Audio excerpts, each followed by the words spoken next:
पंचुदोल melon को नहीं षंडकूद अंचल हो उठी उत्सव मुखर आम रही राधाकृष्ण गोरस समिति जो आज की 24 वर्ष है गोपाल संप्रदाय भाई मैंने मिलमिशि भाईचार सूत्र में बंधी हो एकतार सूत्र में आज देखाई जो भाव में 24 वर्ष आज अतिक्रम कर दोल मेलन को आम रही ठाकुर आस्थान में जो आप देखिपे हजार हजार लोक प्रायतः अपेक्षा कर ठाकुर दोल मेलन को ठाकुर को जो भाव में लौड़ी खेल गोपाल पुओ मैंने सजई आनी था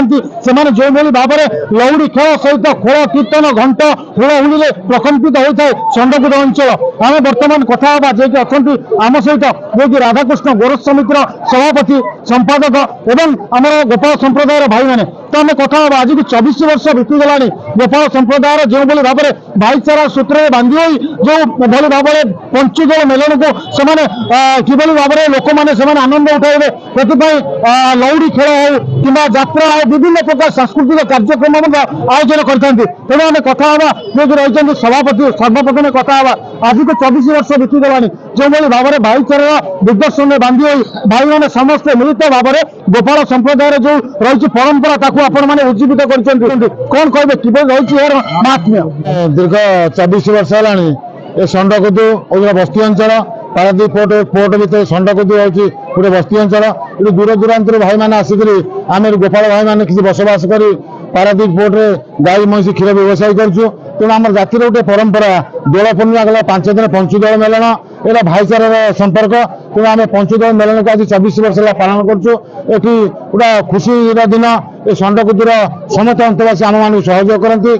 आम दीर्घ 24 वर्ष है दूर दूरांत लौड़ी भाई मैंने जादव पिला लौड़ी खेल प्रदर्शन करती दूर दूरांत विमान दोल विमान जो आम इष्ट देवता सी आसती तेणु आम गोटे विराट पटुआर सहित आम षंडकूद बस्ती परिक्रमा करूँ एवं गोटे लौड़ी खेल प्रतियोगिता करूँ तो प्रसाद सेवन करूँ दीर्घ 24 वर्ष है ये षंडकूद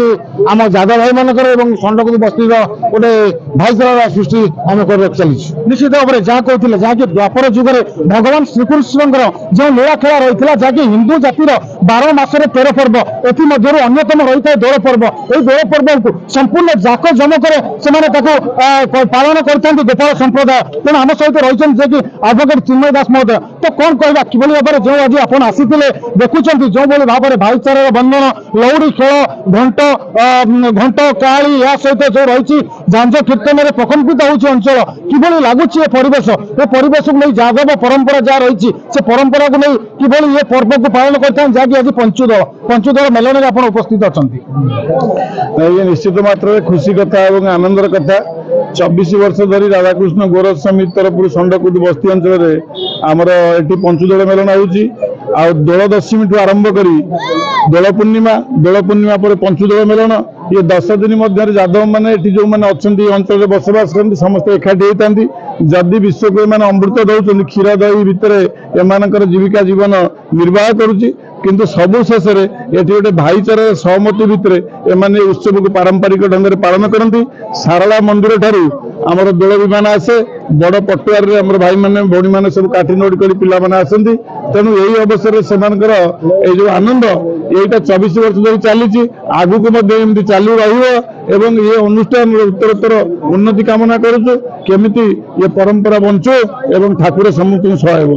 निश्चित भाव में जहाँ रही निश्चित भाव में से भगवान का आशीर्वाद नथिले कहीं भी कौन कार्य करने प्रायतः असंभव हो पड़ता है तेणु आम देखुचे जो भाव में भाईचार आबद्ध भितर बांधि 24 वर्ष आज को बीतीगला 24 वर्ष भितर जो भाव में प्रत्येक वर्ष किभली भाव में यहाँ सांस्कृतिक प्रोग्राम सहित खाद्यपेय किभली भाव में लोक मैंने प्रसाद सेवन करेंगे गुरुत्व देते गोपाल संप्रदाय भाई मैंने तेणु कौन कह जो आप आसी आज किभली भाव में आपंकर यह निश्चित भाव में पर्व ए पर्व जो भाव में रही आज पंचुदोल जो पर्व केमती लगुच यहाँ प्रायतः गोपपुर भली प्रायतः अनुभव होची कहीं ना लौड़ी जो भाव में गोपाल पुओ सज्जित हो जो भाव में लौड़ी नृत्य परिवेशन कर निश्चित भाव में मैंने हजार हजार दर्शकों को आनंदित करुच्ची कौन कहे ये गोटे बड़ खुशी कथा जे आधुनिक जुग परंपरा को बचाई परंपरा बंचिले जाति बचिव जाति बंचिले देश बचिव तो परंपरा को बचाई छोट छोट पिला आज आसी काठी लौड़ी खेलुंट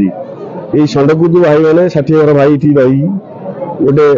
परंपरा को बचाई गोटे संगठन कर दोल पर